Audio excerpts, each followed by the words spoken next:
nous, ce qu'on attendait à la base du consultant et de la mission de conseil, c'était deux choses, deux aspects. Dans le cadre de cette mission particulièrement, il n'y a qu'un des deux aspects qui a été rempli. Brièvement, les deux aspects, c'est soit l'écriture complète du projet. Nous, on apporte l'aspect scientifique et l'écriture est faite par le cabinet de consultants. Ça, c'est le paquet le plus complet, si j'ose dire. Mais ce n'était pas le cas dans cette mission-là, parce qu'évidemment, le temps était très restreint et le budget aussi, étant gracieusement offert par la région Hauts-de-France.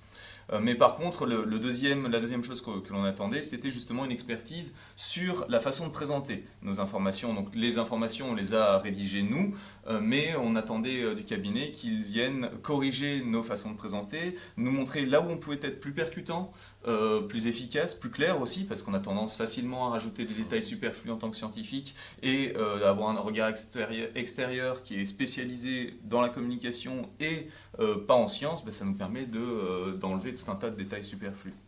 Après, il y a eu en parallèle de ça quand même quelques petits ajouts sur lesquels ils ont été particulièrement utiles. Et aidant là-dessus, c'est notamment les aspects financiers. C'est pareil, nous ne sommes pas des gestionnaires et l'Europe a une façon de structurer ses projets qui est très particulière, qui requiert certains codes et du coup, Aiming est particulièrement au fait de ces codes-là. Donc ça nous a permis de structurer aussi l'aspect financier, l'aspect de communication entre les partenaires et ça, c'était très utile.